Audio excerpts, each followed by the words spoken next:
저사는 한반도에서 인류가 털을 잡고 살기 시작했을 때부터 지금까지도 묵묵히 그들이 살아가는 모습들을 지켜보았을 것이다.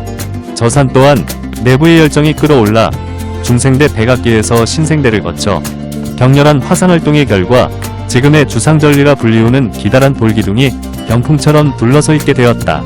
저산은 한반도의 고대부터 현대까지 삶이라는 그 질곡과 영역의 세월을 모두 지켜보고 있다.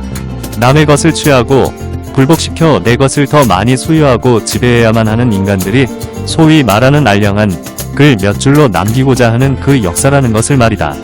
이처럼 어리석은 인간들이 일으키는 살육의 끔찍한 모습들을 묵도하며 산죽과 억새는 바람 불면 대신 오열해 주었고 여우와 부엉이는 두려움에 숨죽였다. 한반도 산하 구석구석마다 절규와 함성이 묻어있지 않은 곳이 없을 정도로 어쩌면 바람잘날 없는 이 한반도에 목숨 붙이고 산짐승들처럼 때를 기다리며 숨어 살라고 그렇게나 많은 국토의 70%가 산지로 형성되어 있는 것은 아닐까.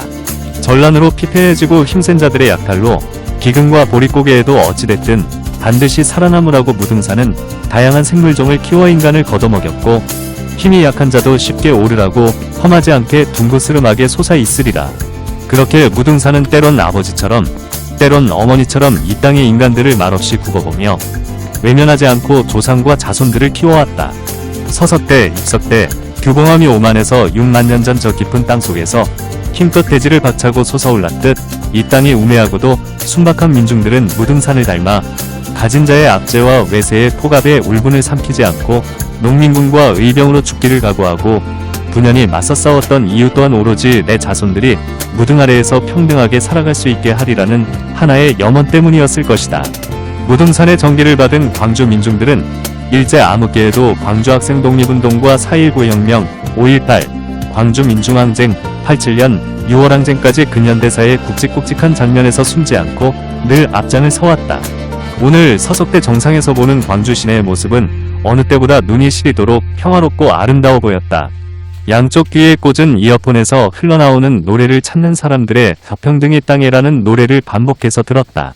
90년대 학번, 70년대생들인 일명 97세대들은 오리엔테이션과 동아리방에서 민주화 항쟁을 이끌었던 386 선배 세대들의 윤색된 87년 6월의 영웅적인 서사와 낭만적인 무용담을 엿들으며 도서관 책장 위와 강의실 창문틀에 아직도 채가 시지 않은 매캐한 최루탄의 분진 가루들이 묻어나는 분위기 속에서 캠퍼스 생활을 시작했다. 나중에야 안 사실이지만 386 선배들은 수배 중이거나 이미 꾸리를 살다와 전과자로 군대가 자동 면제되었고 캠퍼스와 학교 주변의 자취방과 술집들이 그들의 도피처였다. 개강 초부터 강남의 부유한 부모 아래에서 자란 소위 강남의 오렌지족들은 그들만의 리그를 만들어 마이카로 등하교를 하며 유흥과 소비로 해방감을 만끽했고 가난한 부모를 둔 자녀들은 우리 사회의 계층의 불평등과 모순에 대해 눈을 떠가면서 386 선배들의 사상적 수제자로 육성되어 초저녁부터 민속주점을 전전하며 소주를 마시고 새벽에는 음습한 곳에서 그 빈 소주병으로 화염병 제조 방법을 습득했다. 하지만 대부분은 이곳저곳에도 낄 수 없었던 상실의 시대를 맞은 혼란과 불안, 조급증을 동시에 갖고 있었던 우리들이었다.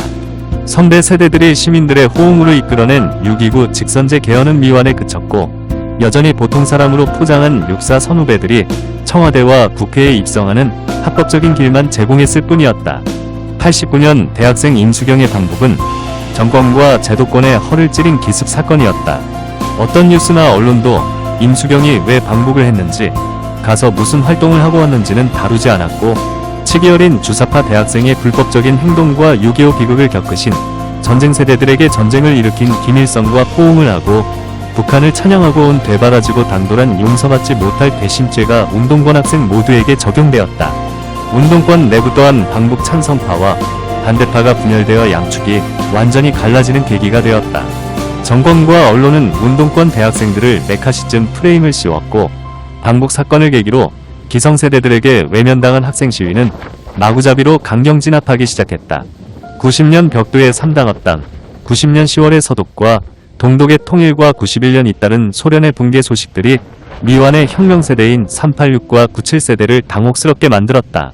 하지만 대다수 비운동권 친구들과 후배들은 전공을 불문하고 강의가 끝나기 무섭게 하나같이 토익 토플학원으로 사라지고 텅 빈 캠퍼스에는 4월의 흙모래 바람만 나뒹굴 뿐이었다. 97세대들의 조급한 갈망은 뚜렷한 이념과 목적도 없이 선배들의 질세라 더 과격한 방식으로 학생운동을 이끌었고, 임수경 방북 이후 정경사복 체포조인 백골단의 무자비한 곤봉과 방패로 구타하는 진압이 가혹할수록 데모는 더욱 격렬해지면서 결국 들끓는 비등점의 수위가 극에 치다르며 강경대 학생이 시위 도중 정경들의 구타로 사망하는 비극이 발생했다. 명분과 이유를 찾던 일부 극단적인 강경파들에게 잠시 유리한 상황이 전개되었고, 91년 5월부터 아까운 생명들이 연쇄적으로 학교 내에서 불타는 경악스러운 사건들이 연일 신문 일면에 실렸다.